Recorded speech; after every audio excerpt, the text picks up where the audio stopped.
मैं अपने गुरु जी को प्रणाम करता हूँ। हम लोग पढ़ रहे हैं उपन्यास। उपन्यास में हम लोग पढ़ रहे हैं आज साम्यवादी उपन्यासकार। आज साम्यवादी उपन्यासकार कौन है? सबसे पहले साम्यवादी उपन्यासकार को पढ़ते हैं, यशपाल जी को।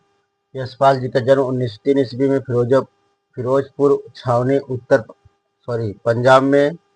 निधन इनका 1976 ईस्वी में वाराणसी में हुआ था। पिता इनके हीरालाल, माता प्रेम या प्रेमा देवी नाम मिलेगा आपको।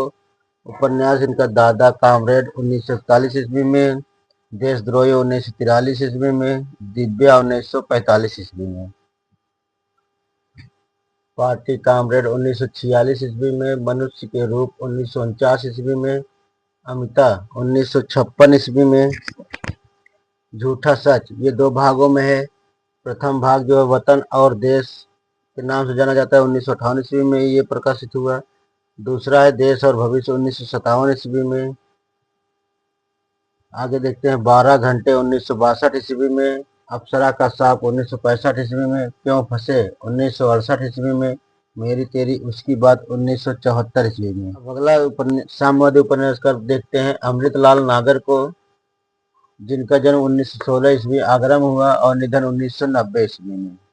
इनका उपन्यास है महाकाल 1947 ईस्वी में, सेठ बाकेमल 1955 ईस्वी में, बूंद और समुद्र 1956 ईस्वी में, शतरंज के मोहरे 1959 ईस्वी में, सुहाग के नूपुर 1960 ईस्वी में, ये कोठे वालिया 1961 ईस्वी में, अमृत और विष 1966 ईस्वी में, सात घूंघट वाला मुखड़ा 1968 ईस्वी में, एकदा नैमिषारण्य 1971 ईस्वी में, मानस का हंस 1972 ईस्वी में। लाल नागर का ये भी उपन्यास नाचो बहुत गोपाल 1978 ईस्वी में, खंजन नयन 1981 ईस्वी में,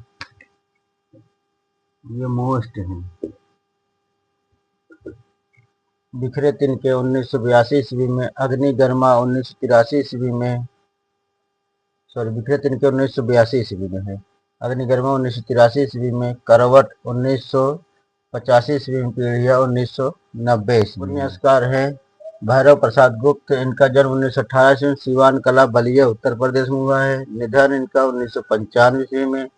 उपन्यास इनके शोले 1941 ईस्वी में, मसाल 1951 ईस्वी में, गंगा मैया 1953 ईस्वी में, जंजीरें 1954 ईस्वी में, नया आदमी 1954 ईस्वी में, सती मैया का चौरा 1959 ईस्वी में, धरती 1962 ईस्वी में, आशा 1973 ईस्वी में, अंतिम अध्याय 1970 ईस्वी में, नौजवान 1970 ईस्वी में, एक जीनियस की आत्मकथा 1980 ईस्वी में, काशी देवता 1987 ईस्वी में, भाग्य देवता 1990 ईस्वी में, एक छोटी सी शुरुआत 1997 ईस्वी में।